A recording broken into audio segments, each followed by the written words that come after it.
For decades ago, a severe snowstorm struck the capital, Washington, D.C. On that afternoon, the elements of a disaster began to form. Heavy snowfall caused traffic congestion on the ground and in the air.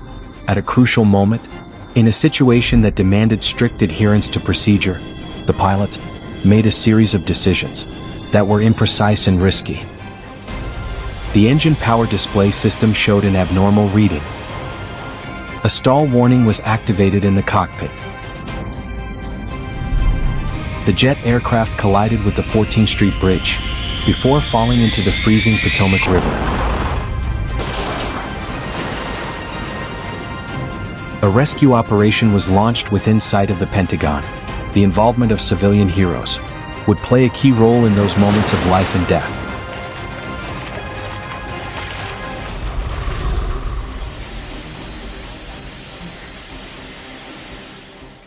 January 13, 1982, Washington National Airport, USA. On that day, a major snowstorm system was moving through the mid-Atlantic region, just across the Potomac River from the capital, Washington, D.C. The airport area was covered by a thick layer of snow. The airport had to be temporarily closed for cleanup, causing serious disruptions to flight operations. On the taxiway, at that time, a Boeing 737-222 was in line waiting for takeoff. It was Air Florida Flight 90. This was a scheduled domestic flight, departing from Washington, bound for Fort Lauderdale, Hollywood International Airport, with a stop in Tampa, Florida. Manufactured in 1969, the aircraft was equipped with two Pratt & Whitney JT8D9A jet engines.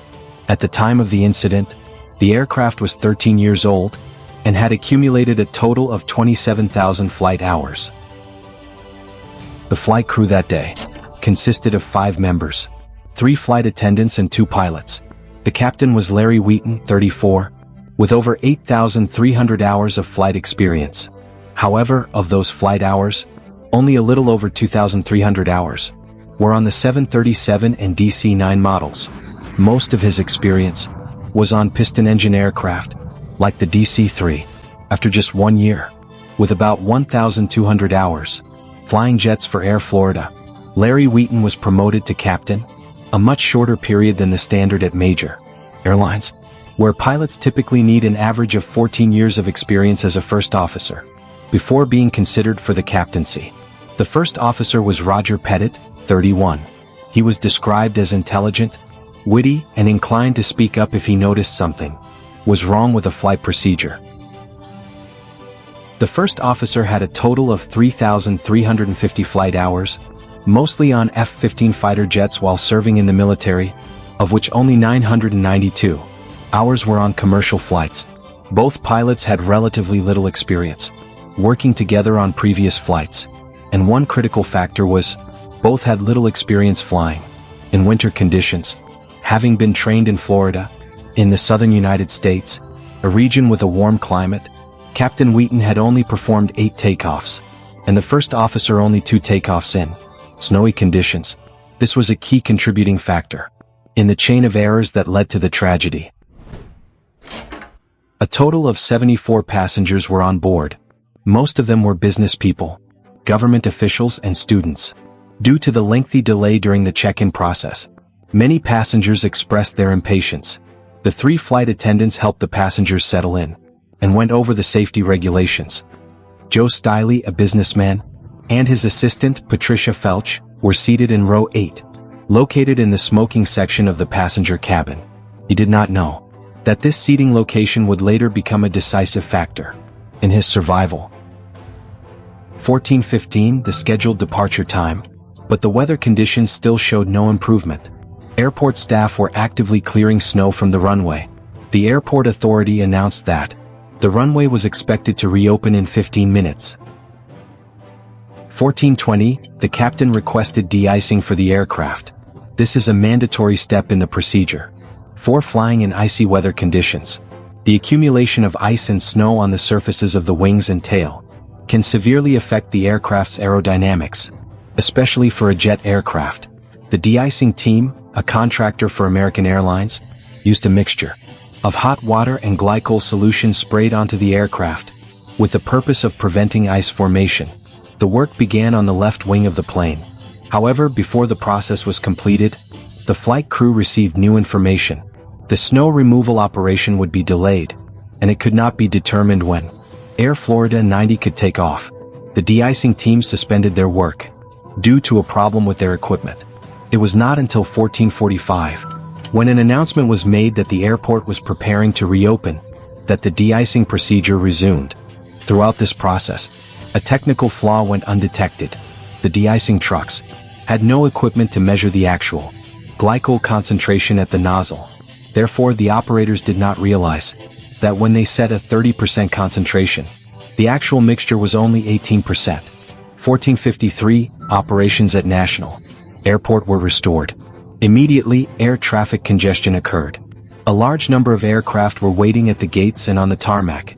Meanwhile, arriving flights were also continuously contacting air traffic control, requesting clearance to land. Flight 90 was informed that they were number 11 in the queue, although the aircraft was reported as de-iced. However, a photo taken by a passenger before departure shows that a layer of snow several centimeters thick was still adhering to the wing surfaces. 1525, Flight 90 was pushed back from the gate. Due to the slippery taxiway surface, the tow tractor did not have enough traction to move. The nearly 50-ton aircraft, Captain Wheaton, used the engine's reverse thrust system, an action not recommended by Boeing. Reverse thrust is typically used for deceleration upon landing, but in this case, it was used to help the aircraft back up. This action had an unintended consequence. When activated on the Boeing 737, the hot exhaust from the engine melted the snow on the ground and sprayed it back onto the aircraft, significantly increasing ice accumulation on the aircraft's surfaces. The aircraft still did not move. The captain had to shut down the engines and request assistance. By 1535, the aircraft was finally pushed back. The engines were restarted. The captain and first officer performed the pre-takeoff checklist. This item included the engine anti-ice system, a critical feature for an aircraft operating in icy weather conditions. It should be noted, the engines of the Boeing 737 have pressure sensors, whose function is to provide information about engine power to the pilots via the EPR gauge. If these sensors are iced over, this reading will no longer be accurate, endangering flight safety. However, this system is rarely used in Florida, and both pilots bypassed this item partly out of habit. This was another critical error in the chain of events that led to the accident. 1538, Flight 90 entered the queue behind a New York Air DC-9. The snow continued to fall heavily. A new layer of snow began to form on the aircraft. Recognizing the danger, the first officer suggested returning to the gate for a third de-icing. However, this would mean they would have to get back in line from the beginning. With the poor weather, this delay was unpredictable. The captain dismissed the first officer's suggestion, stating that there was no need to worry about it. He assumed that the hot exhaust from the DC-9 in front would be sufficient to melt the ice on their plane. In terms of physics, this heat would indeed melt the snow and ice, but in the case of the Boeing 737, when the snow melted, water ran to the leading edges of the wings, and only a short time later, this layer of water froze again, making the ice accumulation problem, in fact, even worse. By 1558, the DC-9 had completed its takeoff. Air Florida Flight 90 moved to the head of the runway, preparing for departure. At that moment, another flight, Eastern Airlines Flight 1451, was on final approach for landing, and would be taxiing right behind Flight 90. The crew received an urgent instruction to take off from air traffic control. POM 90, taxi into position and hold. Be ready for an immediate departure. In the cockpit, the first officer quickly initiated the takeoff procedure. There was no more time for deliberation. If they didn't clear the runway, the landing aircraft was at risk of a conflict. The first officer pushed the throttle levers forward, and the 737 accelerated down runway 36 to begin its takeoff roll. From From this point on, serious problems began to emerge. When the first officer moved the throttles to the takeoff position, the needles on the EPR gauges for both engines jumped, immediately reaching the target power setting of 2.04 EPR that had been calculated beforehand. This was abnormal. The first officer noted that the plane's acceleration was slower than usual. In contrast, the captain judged that the EPR reading reached its target quickly because engine performance was higher in the cold air. Neither pilot was aware that, in reality, the gauge was faulty because the engine anti-ice system was not activated. Ice had blocked the intakes of the engine pressure sensors, causing them to give false readings. When the gauge displayed 2.04, the actual power was only 1.70. This means the aircraft was taking off with approximately 30% less thrust than required. The engine sound was too quiet. Based on other indicators like fuel flow and compressor rotation speed, the first officer's suspicion grew. Something's not right, is it? In fact, the Boeing 737 was accelerating very slowly due to a lack of thrust. However, according to 1980s procedures, only the captain had the authority to reject a takeoff on a commercial flight. The captain took no action in response to this abnormality. His focus seemed to be on the sunny destination waiting in Florida. Furthermore, the time pressure from the Eastern Airlines flight may also have influenced his decision.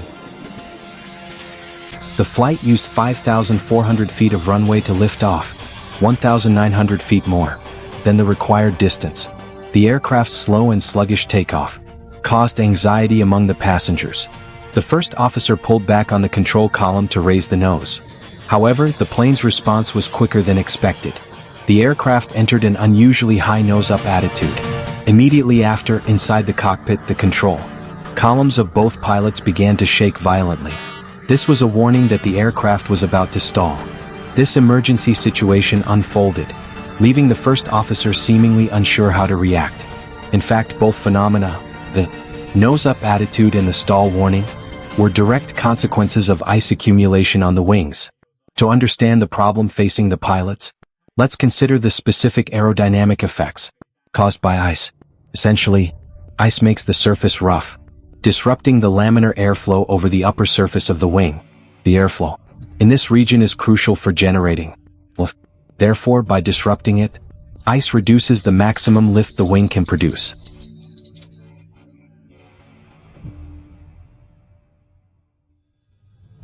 The Boeing 737 no longer had enough thrust to maintain its climb. Its airspeed began to decrease, and its angle of attack began to increase. The pilots had only one solution: apply maximum thrust and push the nose down to decrease the angle of attack AOA.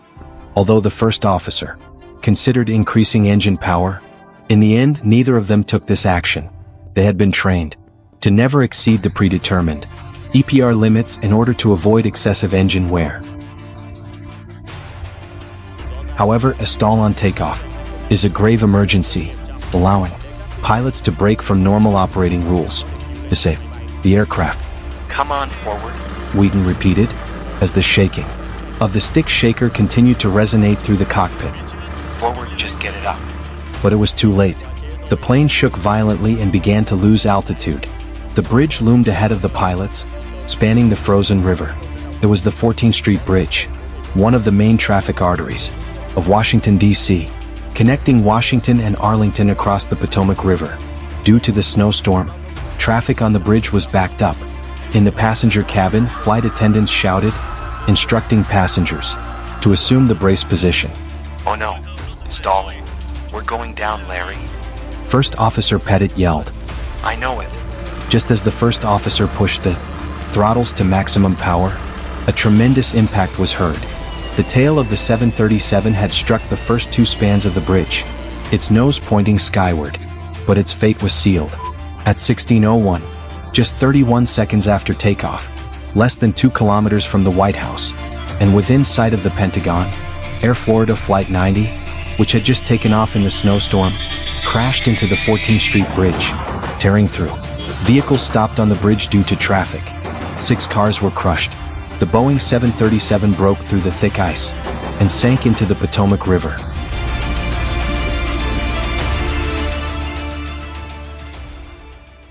Four people on the bridge died instantly, and 4 others were seriously injured. A crane toppled over and was left dangling from the side of the bridge. 73 passengers and crew members died in the impact, leaving only 6 survivors.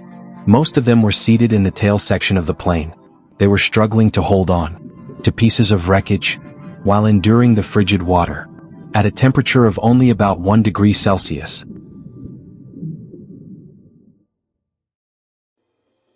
The rescue on the Potomac River, the emergence of everyday heroes. The event was beyond the imagination of those who witnessed it at the scene. The first emergency call was made 2 minutes after the crash. Ambulance units were dispatched urgently. People on the shore were unable to help, lacking the means to reach the victims. 15 minutes after the incident, a Bell 206 helicopter from the U.S. Park Police, flown by pilot Donald Usher and paramedic Melvin Windsor, arrived at the scene. Flight attendant Kelly Duncan, 22, was the sole surviving crew member, and also the only one who could reach a life vest. She gave the life vest to a female passenger, Patricia Felch, who was severely injured and struggling to stay afloat. Felch's boss, Joe Stiley, who was sitting next to her, helped her put on the vest. Elsewhere, Fairchild Industries engineer Bert Hamilton was clinging to a piece of wreckage along with Priscilla Tirado, a young mother who was desperately searching for her 9-week-old son, Jason. And finally, there was the 6th person, an unidentified man, trapped in the wreckage, still strapped into his seat. The other survivors tried to free him, but his seatbelt was jammed, leaving him unable to move. The rescue process faced many obstacles, as the victims were injured and suffering from hypothermia, was too weak to hold onto the rescue line. Witnessing this, a bystander on the shore, bank assistant Lenny Skutnik, took off his shoes and coat, dived into the icy water and pulled her safely to shore. The helicopter then had to fly dangerously low, skimming the water's surface. Eventually, all the other survivors were rescued. Only the anonymous man, who reportedly gave away the life vest and passed his turn to be rescued to other passengers, slipped beneath the water due to hypothermia. This man was later identified as Arlen D. Williams Jr., 46, a bank examiner for the Federal Reserve. His sacrifice brought the total number of fatalities in the accident to 78, including 74 on the plane and 4 victims on the bridge. Later, a section of the 14th Street Bridge was renamed in honor of Arlen D. Williams Jr. as an act of remembrance and tribute.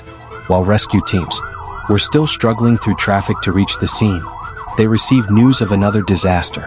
At 1629, a Washington Metro train had derailed between the Federal Triangle and Smithsonian stations, killing 3 people and injuring 25 others. A day of dual tragedies in the nation's capital.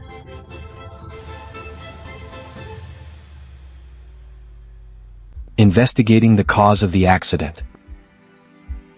Due to the severity of the incident, the NTSB immediately launched an investigation. More than 80 divers were mobilized to recover the wreckage of the aircraft, including the flight data recorder (FDR) and the cockpit voice recorder (CVR). After a period of analysis, the cause of the accident was clarified. The flight crew did not activate the engine anti-ice system and decided to take off with snow and ice on the aircraft's wing surfaces. More importantly, the captain did not reject the takeoff in the initial stage when he noticed the abnormal readings on the engine power instruments. In addition, other indirect contributing factors included the weather conditions, some errors from air traffic control, and issues with the airport's de-icing procedure. The Air Florida Flight 90 accident led to many important improvements in aviation safety. The incident also left a lasting impression on the American people. Air Florida Flight 90 was one of the first major air disasters in which the rescue operation was filmed and broadcast live on television. The heroes Arlen Williams Jr. and Lenny Skutnik were both awarded the Gold Life-Saving Medal of the United States Coast Guard. Skutnik was invited to a joint session of Congress, where he was honored in the State of the Union address by President in January of that year. Just 2 years after the accident in 1984, Air Florida filed for bankruptcy.